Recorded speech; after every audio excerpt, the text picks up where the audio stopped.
Hello, എൻ്റെ പേര് Allen. അപ്പോൾ നമ്മൾ ഇന്ന് ഡിസ്കസ് ചെയ്യുന്ന മറ്റൊന്നിനെ പറ്റിയാണ്. നമ്മൾ ഡിസ്കസ് ചെയ്യുന്നത് എക്സലിനെ പറ്റിയാണ്. എക്സലിൻ്റെ കുറച്ച് ബേസിക്സ് ആണ് നമ്മൾ ഡിസ്കസ് ചെയ്യുന്നത്. അപ്പോൾ നമ്മൾ ആദ്യം ഇന്നത്തെ ഫസ്റ്റ് പാർട്ടിൽ നമ്മൾ ഡിസ്കസ് ചെയ്യുന്നത് റെഫറൻസിങ് എന്താണ് എന്നുള്ള കാര്യമാണ് നമ്മൾ ഡിസ്കസ് ചെയ്യുന്നത്. അപ്പോൾ നമ്മൾ ആദ്യം മനസ്സിലാക്കുന്നത് എന്താണ് സ്പ്രെഡ്ഷീറ്റ്. നമ്മൾ ഈ എക്സൽ ചെയ്യുന്നതിനെ സ്പ്രെഡ്ഷീറ്റ് എന്നാണ് നമ്മൾ ബേസിക്കലി പറയാം. സ്പ്രെഡ്ഷീറ്റ് എന്ന് പറഞ്ഞാൽ സെൽസിൻ്റെ ഒരു റോസ് ആൻഡ് കോളംസിൻ്റെ ഒരു ഇൻ്റർസെക്ഷൻ വഴി കുറേ സെൽസിൻ്റെ ഒരു ഓർഗനൈസ്ഡ് വേ സ്ട്രക്ചേർഡ് ടേബിളാണ് ബേസിക്കലി എന്ത് സ്പ്രെഡ്ഷീറ്റ് എന്ന് പറയാം. അപ്പോൾ എന്താണ് സെല്ല്? നമുക്കറിയാം, മേളിൽ നിന്ന് താഴോട്ട് വരുന്നതിനെ നമ്മൾ കോളം എന്നും ഇടത്തുനിന്ന് വലത്തോട്ട് പോകുന്നതിനെ റോ എന്നുമാണ് പറയുന്നത്. നമ്മൾ സെല്ലെന്ന് പറയുന്നത് എന്തൊക്കെയാണ്? ഒരു കോളത്തിൻ്റെ റോയുടെ ഇൻ്റർസെക്ഷൻ ആണ് ബേസിക്കലി ഒരു സെല്ല്. കോളം നമ്മൾ ഡിനോമിനേറ്റ് ചെയ്യുന്നത് എന്ത് വെച്ചാണ്? നമ്മൾ ലെറ്റേഴ്സുമാണ്. എ ബി സി എന്ന് പറയും. നമ്മൾ സ്ക്രീനിൽ കാണുന്നതിനെല്ലാം നമ്മൾ എന്ത് പറയും? കോളം എന്ന് പറയും. ലെഫ്റ്റിൽ നിന്ന് താഴോട്ടുള്ള 1 2 3 എന്നതിനെ നമ്മൾ എന്ത് ചെയ്യും? റോസ്. അപ്പം നമ്മൾ കോളംസിനെ നമ്മൾ എന്തായിട്ട് ലെറ്റേഴ്സ് ആയിട്ട് ഡിനോമിനേറ്റ് ചെയ്യും. റോസിനെ നമ്പേഴ്സുമായിട്ടായിരിക്കും നമ്മൾ ഡിനോമിനേറ്റ് ചെയ്യുക. അപ്പോൾ നമ്മൾ എങ്ങനെയാണ് ഓരോ സെല്ലിനെയും കണ്ടുപിടിക്കുക? നമ്മൾ പറഞ്ഞല്ലോ എന്താണ് ഒരു സെൽ എന്ന് പറഞ്ഞാൽ റോയുടെയും കോളത്തിൻ്റെയും ഇൻസെക്ഷൻ ആണെന്ന് നമ്മൾ പറഞ്ഞു. അപ്പോൾ നമ്മൾ ഇതിന് ഓരോരുത്തരും ഓരോ പേരുണ്ട്. ഇതിന് നമ്മൾ സെൽ റെഫറൻസിങ് അല്ലെങ്കിൽ സെല്ലിനെ നമ്മൾ എങ്ങനെ കണ്ടുപിടിക്കും? അതിൻ്റെതായ പേരുകളുണ്ട്. അപ്പോൾ നമുക്ക് കാണുന്ന പോലെ തന്നെ നമ്മൾ ഈ ഫസ്റ്റ് സെലക്ട് ചെയ്തിരിക്കുന്ന സെല്ലിനെ A1 എന്നാണ് പറയുന്നത്. ഇനി നമുക്കറിയാം, ഫസ്റ്റ് നമ്മൾ അതിൻ്റെ ഒരു പേര് പറയുകയാണെങ്കിൽ ഫസ്റ്റ് എന്ന് പറയുന്നത് എന്തായിരിക്കും? അതിൻ്റെ കോളത്തിൻ്റെ ലെറ്റർ ആയിരിക്കും. രണ്ടാമത്തെ എന്ന് പറയുന്ന റോയുടെ നമ്പരും ആയിരിക്കും. അങ്ങനെയാണെങ്കിൽ ഉദാഹരണത്തിന് നമുക്ക് Z3 ഞെക്കി ഇവിടെ ഈ മേളിൽ നമ്മുടെ ലെഫ്റ്റ് സൈഡിൽ കോർണറിൽ ഞാൻ ഇപ്പോൾ ടൈപ്പ് ചെയ്ത് എൻ്റർ അടിച്ചു കഴിഞ്ഞാൽ എന്ത് ചെയ്യും? സെല്ല് നേരെ സെലക്റ്റഡ് ഏരിയ നേരെ ആ സെല്ലിലേക്ക് പോകും. അപ്പോൾ നമുക്ക് ഇന്ന് ആക്ച്വലി ഡിസ്കസ് ചെയ്യാനുള്ളത് ഈ റെഫറൻസിങ്ങിനെ പറ്റി. നമ്മൾ ഈ ഫോർമുലാസ് കുറച്ച് യൂസ് ചെയ്യുന്നത് relative referencing, absolute referencing, mixed referencing എന്ന് പറഞ്ഞ 3 ടേമുകളും. അത് വെച്ച് ഈ താഴെ കാണുന്ന ഡേറ്റ നമ്മൾ എന്ത് ചെയ്യും? ഇതിൻ്റെ ഒരു പ്രിപ്പറേഷനും കൂടിയാണ് ബേസിക്കലി നമ്മൾ ഇന്ന് ചെയ്യാൻ പോകുന്നത്. സോ നമുക്ക് ആദ്യമായിട്ട് പഠിക്കാം റിലേറ്റീവ് റെഫറൻസിങ്. റിലേറ്റീവ് റെഫറൻസിങ് എന്താണെന്ന് വെച്ച് കഴിഞ്ഞാൽ ഞാൻ ചെയ്ത് കാണിക്കാം. ഉദാഹരണം, നമുക്ക് ഈ കാണുന്ന എംപ്ലോയി ഡേറ്റ ഉണ്ട്, അതിനകത്ത് ഡേറ്റ് ഉണ്ട്, അവരുടെ ഏരിയ ഉണ്ട്, പിന്നെ അവരുടെ എംപ്ലോയി കോഡ് ഉണ്ട്, അവർ എത്ര സെയിൽസ് അച്ചീവ് ചെയ്തു എന്നുള്ള കാര്യങ്ങളാണ്. അപ്പോൾ നമുക്ക് കണ്ടുപിടിക്കാനുള്ളത് എന്താണ്? നമുക്ക് കണ്ടുപിടിക്കാനുള്ളത് എത്ര സെയിൽസ് ഉണ്ടായി എന്നുള്ളതാണ് കണ്ടുപിടിക്കാനുള്ളത്. ഫസ്റ്റ് ഈ കോളത്തിൽ താഴോട്ട് നമുക്ക് കണ്ടുപിടിക്കാനുള്ളത്. നമുക്ക് 2 രീതിയിൽ വേണമെങ്കിൽ കണ്ടുപിടിക്കാം. ഒന്ന്, നമ്മൾ ഈക്വൽ ടു സം അടിക്കുക. നമുക്ക് ഫോർമുല യൂസ് ചെയ്തിട്ട് ഇത്രയും സെൽസ് സെലക്ട് ചെയ്ത് ക്ലോസ് എൻ്റർ അടിച്ചാൽ കോഴ്സ് നമുക്ക് ആൻസർ കിട്ടും. നമുക്ക് ഒബ്വിയസ്ലി അറിയാവുന്ന കാര്യമാണ്. പക്ഷെ ഞാൻ ചെയ്യാൻ പോകുന്നത് എങ്ങനെയാണെന്ന് വെച്ചാൽ ഈക്വൽ ടു ഓരോ സെല്ലും സെലക്ട് ചെയ്ത് തൽക്കാലത്തേക്ക് എന്ത് ചെയ്യാൻ പോവാം? ഇതിൻ്റെ സമ്മ എടുക്കാൻ പോവുകയാണ്. H6 and I6. Okay, enter അടിച്ച് കഴിയുമ്പോഴത്തേക്ക് നമുക്ക് ആൻസർ കിട്ടും.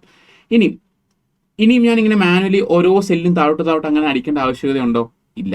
അപ്പോൾ ഇതിന് ഞാൻ ജസ്റ്റ് ഒന്ന് ഡ്രാഗ് ചെയ്ത് താഴോട്ടാക്കി കഴിഞ്ഞാൽ അതിനകത്ത് ഞാൻ എന്ത് ചെയ്തു? സെയിം കോളം ഞാൻ മാറിയിട്ടില്ല. ഞാൻ എന്ത് മാത്രമേ മാറ്റിയിട്ടുള്ളൂ? ഞാൻ അതിൻ്റെ റോ മാത്രമാണ് മാറിയത്. റോ മാത്രം മാറിയപ്പോൾ നിങ്ങൾ കാര്യം ശ്രദ്ധിച്ചോ?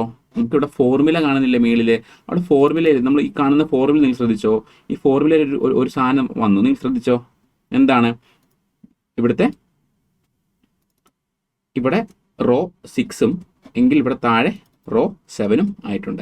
ഇങ്ങനെ ഓട്ടോമാറ്റിക്കലി നമ്മൾ ഫോർമുല താഴോട്ട് ഒരു സെല്ലിലേക്ക് കോപ്പി ചെയ്യുമ്പോൾ അതിൻ്റെതായ നമ്മൾ എങ്ങോട്ടാണ് ഡ്രാഗ്, ഇപ്പോൾ റോസിലേക്കാണ് ഡ്രാഗ് ചെയ്യുന്നത്, റോസ് മാറി. ഇപ്പം നമ്മൾ അതുപോലെ തന്നെ നമ്മൾ എന്ത് ചെയ്യുക? നമ്മൾ കോളംസ് മാറ്റുന്നെങ്കിൽ കോളംസിൻ്റെ നമ്പേഴ്സ് മാറുന്നത്, ലെറ്റേഴ്സ് മാറുന്നതനുസരിച്ചാണ് അതിനെന്ത് പറയും? നമ്മൾ റിലേറ്റീവ് റെഫറൻസിങ് എന്നാണ് നമ്മളതിനെ പറയുന്നത്. ഇനി ഞാൻ എന്ത് ചെയ്യാൻ പോവാം?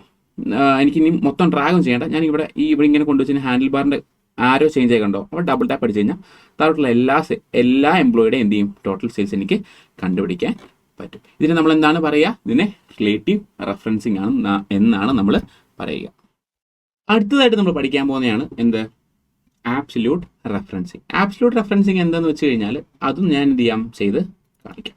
അപ്പം നമ്മൾ പറഞ്ഞേക്കുന്ന അടുത്ത കോളത്തിൽ പറഞ്ഞേക്കുന്നത് ടോട്ടൽ ടാർഗറ്റ് സെയിൽസിൻ്റെ എത്ര പെർസെൻറ്റേജ് ആണ് ടോട്ടൽ സെയിൽസ്, നമ്മൾ സോ ഫാർ ആ എംപ്ലോയി അച്ചീവ് ചെയ്ത സെയിൽസ് എന്തുമാത്രമാണെന്നത് കണ്ടുപിടിക്കാനാണ് നമ്മൾ പറഞ്ഞേക്കുന്നത്. അപ്പോൾ ഞാൻ ഈക്വൽ ടു അടിക്കുന്നു, ഫോർമുല അപ്ലൈ ചെയ്യുമ്പോൾ ഈക്വൽ ടു അടിക്കും. ടോട്ടൽ സെയിൽസ് ഡിവൈഡഡ് ബൈ നമ്മുടെ ടാർഗറ്റ് സെയിൽസ് എത്രയാണ്, ആ എമൗണ്ട് ഞാൻ ക്ലിക്ക് ചെയ്ത് എൻ്റർ അടിക്കുന്നു. അപ്പോൾ നമുക്ക് ഏകദേശം ഇത്ര പെർസെൻറ്റേജ് ആണ് ഇത്ര കാണുന്നു. ഞാൻ അതിന് എന്ത് ചെയ്യാൻ പോകും? അതിൻ്റെ ഇപ്പം അത് ഡെസിമൽ പോയിന്റിലാണ് കിടക്കുന്നത്. ഇവിടെ മേളിൽ ഹോം ടാബിൽ അതിൻ്റെ റിബൺ നമ്പർ എന്ന് പറഞ്ഞതിനകത്ത് നമുക്ക് പെർസെൻറ്റേജ് എന്ന ഓപ്ഷൻ ഉണ്ട്. അത് ക്ലിക്ക് ചെയ്ത് കഴിഞ്ഞാൽ 82% ആകുന്നു. പക്ഷേ ഞാൻ ഇങ്ങനെ ഡ്രാഗ് ചെയ്യുന്ന സമയത്ത് എന്ത് ചെയ്യുന്നു? നോക്കുന്ന സമയത്ത് എനിക്കറിയാം എൻ്റെ ഫോർമുല ഇവിടെ I2 ആണ്. പക്ഷേ ഇതിന് ഇവിടെ I3 ആയി. പക്ഷേ എനിക്ക് എന്താവണ്ട? I3 ആകണ്ട. എനിക്ക് I2 എന്ന് പറഞ്ഞ സെല്ലിലെ ഡേറ്റ തന്നെ ആയാൽ എനിക്കത് എന്ത് ചെയ്യേണ്ട? ചേഞ്ച് ചെയ്യേണ്ട. അങ്ങനെയാണെങ്കിൽ നമ്മൾ എന്ത് ചെയ്യും? അവിടെയാണ് ആര് വരുന്നത്? Absolute referencing. ആബ്സല്യൂട്ട് റെഫറൻസിങ് എങ്ങനെ ചെയ്യുന്നത്? നമ്മൾ ഈ ഫോർമുലയുടെ മുന്നേ എന്ത് ചെയ്യുന്നറിയോ, കൊണ്ട് ഷിഫ്റ്റ് 4 അടിച്ച് ഡോളർ സൈൻ കൊണ്ട് ചേഞ്ച് വെച്ച് കഴിഞ്ഞാൽ എന്താവത്തില്ല, ഈ പറയുന്ന സെല്ല് ഇനിയും ചേഞ്ച് ആകത്തില്ല. ഉദാഹരണം കാണിച്ച് ഞാൻ ഡബിൾ ടാപ്പ് അടിച്ച് കഴിഞ്ഞാൽ ഇനി എന്ത് ചെയ്യും, I2 നമ്മൾ ഈ നോക്കുന്ന സമയത്തുണ്ടോ I2 എന്ന് പറഞ്ഞ ഫോർമുല മാറിയിട്ടില്ല, കണ്ടോ? അങ്ങനെ താഴോട്ടുള്ള എല്ലാ സെല്ലിലും കറക്റ്റ് അങ്ങനെ മാറാണ്ട് എന്ത് മാത്രമേ മാറിയുള്ളൂ, ന്യൂമറേറ്റർ സൈഡിലെ J6 അല്ലെങ്കിൽ ഇപ്പോൾ J6 അടുത്ത് നോക്കുകയാണെങ്കിൽ എന്താണ് J7 അത് മാത്രമേ ചേഞ്ച് ആയിട്ടുള്ളൂ. ഇതിനെയാണ് നമ്മൾ എന്ത് പറയുക, നമ്മളിപ്പോൾ ചെയ്ത താഴത്തെ I2 എന്ന് പറഞ്ഞ സെല്ലിന് നമ്മൾ എന്ത് ചെയ്തു, ആബ്സല്യൂട്ട് ചെയ്തു. അതിനെയാണ് നമ്മൾ എന്ത് പറയുക, ആബ്സല്യൂട്ട് റെഫറൻസിങ്. അടുത്തിട്ട് നമ്മൾ പഠിക്കാൻ പോകുന്നത് എന്താണ്, മിക്സഡ് റെഫറൻസിങ്. അപ്പോൾ മിക്സഡ് റെഫറൻസിങ് എന്താണെന്ന് വെച്ച് കഴിഞ്ഞാൽ ബേസിക്കലി മറ്റൊന്നുമില്ല, നമ്മൾ റിലേറ്റീവിൻ്റെയും ആബ്സല്യൂട്ട് റെഫറൻസിൻ്റെ ഒരു മിക്സഡ് രീതിയിൽ ഫോർമുലാസിനെ ക്രിയേറ്റ് ചെയ്ത് നമ്മൾ അപ്ലൈ ചെയ്യുന്നതിന് ബേസിക്കലി നമ്മൾ എന്തെന്ന് പറയാം, മിക്സഡ് റെഫറൻസിങ്. അപ്പോൾ നമുക്ക് നമ്മൾ ഈ അടുത്ത റിക്വയർമെൻറ്റ് എന്ന് പറയുന്നത് എന്താണ്, Q1 സെയിൽസ് ടോട്ടൽ സെയിൽസിൻ്റെ എത്ര പെർസെൻറ്റേജ് എന്ന് കണ്ടുപിടിക്കാനുള്ളതാണ്. നമ്മൾ സെയിൽസ് പെർസെൻറ്റേജ് ടാർഗറ്റ് ആണ് തൊട്ടുമുന്നെ എത്ര അച്ചീവ് എന്ന് കണ്ടുപിടിച്ചത്. നമുക്കിനി അടുത്ത എന്താണ് കണ്ടുപിടിക്കാനുള്ളത്, ടോട്ടൽ സെയിൽസിന് എത്ര ശതമാനമാണ് Q1 സെയിൽസ് നമ്മൾ അച്ചീവ് ചെയ്തത്. അപ്പോൾ ഈക്വൽ ടു അടിക്കുന്നു, ഞാൻ Q1 സെയിൽസ് സെലക്ട് ചെയ്യുന്നു, divided by total sales. Okay, അപ്പോൾ നമുക്ക് കിട്ടി, എൻ്റർ അടിച്ചു. അപ്പോൾ എത്ര കിട്ടി, ആൻസർ കിട്ടി. അത് പെർസെൻറ്റേജിൽ തന്നെ കറക്റ്റ് ആയിട്ടുണ്ട്, ഞാൻ ഫോർമുല അപ്ലൈ ചെയ്തത് പെർസെൻറ്റേജിലായിട്ടുണ്ട്. ഇനി ഞാൻ ലെഫ്റ്റിലോട്ട് ഡ്രാഗ് ചെയ്ത് വെച്ചിട്ടുണ്ടെങ്കിൽ Q2 Q3 Q4 വിളിക്കണല്ലോ, പക്ഷേ എന്ത് ചെയ്യാൻ പറ്റില്ല, ആൻസർ കറക്റ്റ് വരില്ല. എന്തുകൊണ്ടാണ്, നമുക്ക് J6 തന്നെ വെക്കണം, പക്ഷേ എന്ത് മാത്രം മാറാൻ പാടുള്ളൂ, മേലിലെ ന്യൂമറേറ്റർ മാത്രമേ മാറാൻ പാടുള്ളൂ. അപ്പോൾ അത് ചേഞ്ച് ആയിട്ടുണ്ട്, അപ്പോൾ കൺട്രോൾ അടിച്ച് മാറ്റാൻ പോയാണ്. നമുക്ക് എന്ത് ചെയ്യണം, അപ്പോൾ താഴത്തെ J6 നമ്മൾ എന്ത് ചെയ്യണം, ആബ്സല്യൂട്ട് ചെയ്യണം. അപ്പോൾ നമ്മൾ എന്ത് ചെയ്യണം, അതിനെ ഡോളർ സൈൻ അപ്ലൈ ചെയ്യുന്നു. ഓക്കെ, എൻ്റർ അടിക്കുന്നു. എന്നിട്ട് നമ്മൾ എന്ത് ചെയ്യുന്നു, ഇതിനെ ലെഫ്റ്റിലേക്ക് ഡ്രാഗ് ചെയ്യുന്നു. അപ്പോൾ നമുക്ക് എന്ത് കിട്ടി, നമുക്ക് ഓരോ എത്ര ശതമാനമാണെന്നുള്ളത് കിട്ടി. അപ്പോൾ വേണമെങ്കിൽ നമുക്ക് ചുമ്മാ ജസ്റ്റ് കൂട്ടി നോക്കാം. ഇത് കൂട്ടി നോക്കുന്ന സമയത്ത് കറക്റ്റ് എന്തായിട്ടുണ്ട്, 82% 100% കറക്റ്റ് വന്നിട്ടുണ്ട്. അതായത് ടോട്ടൽ സെയിൽസിൻ്റെ എത്ര ശതമാനമാണ് കറക്റ്റ്, എത്ര Q1 Q2 Q3 ഓരോ അച്ചീവ് ചെയ്തത് 100% കിട്ടിയിട്ടുണ്ട്. അത് കറക്റ്റാണ്. ഇനി നമുക്ക് എന്ത് ചെയ്യണം, താഴോട്ടുള്ളതും കണ്ടുപിടിക്കണം. പക്ഷേ ഒരു പ്രശ്നമുണ്ട്, നമ്മൾ താഴോട്ട് അപ്ലൈ ചെയ്ത സമയത്തേ ഈ ഫോർമുല സ്റ്റിൽ എന്തിലാ, നമ്മുടെ ഫസ്റ്റ് എംപ്ലോയിയുടെ എത്ര ടോട്ടൽ സെയിൽസാണ് അച്ചീവ് ചെയ്തത് അതിൻ്റെ പെർസെൻറ്റേജാണ് താഴോട്ടുള്ളതും കണ്ടുപിടിച്ച് വെച്ചേക്കുന്നത്. പക്ഷെ നമുക്ക് അങ്ങനെയല്ല വേണ്ട, നമുക്ക് എന്ത് മാത്രം അറിയാൻ മതി, ഇവിടെ J എന്ന് പറഞ്ഞ കോളം ചേഞ്ച് ആവരുത്, പക്ഷെ എന്ത് ചേഞ്ച് ആവണം, നമ്മുടെ റോ നമ്പർ ചേഞ്ച് ആവണം. അപ്പോൾ ഞാൻ അതിനകത്ത് ആബ്സല്യൂട്ട് ചെയ്തതിനെ ഞാൻ റിമൂവ് ആക്കുക. അപ്പോൾ ഇതാണ് കേട്ടോ മിക്സഡ് റെഫറൻസിങ്. അപ്പോൾ ഇവിടെ എൻ്റർ അടിച്ചു, അവിടെ ചേഞ്ച് വന്നില്ല. പക്ഷെ ഞാൻ ഇനി ഇതിനെ ഡ്രാഗ് ചെയ്യാൻ പോവുകയാണെങ്കിൽ താഴോട്ട് കണ്ടോ എന്ത് ചെയ്തു, അതിൻ്റെ നമ്പർ മാത്രം മാറി, പക്ഷെ എന്ത് മാത്രം എൻ്റെ മാറിയിട്ടില്ല, കോളം മാറിയിട്ടില്ല. കറക്റ്റ് അതനുസരിച്ചിട്ട് എന്ത് ചെയ്തിട്ടുണ്ട്, അതിൻ്റെ റെഫറൻസിങ് മാറിയിട്ടുണ്ട്. ഇനി ഇതുപോലെ തന്നെ ഇവിടെ ബാക്കിയുള്ള ഫോർമുലയിൽ എന്ത് ചെയ്യണം, ഞാൻ ഈ 6ന് മുന്നിൽ ആബ്സല്യൂട്ട് റിമൂവ് ചെയ്യാൻ പോയി എല്ലാത്തിലെ.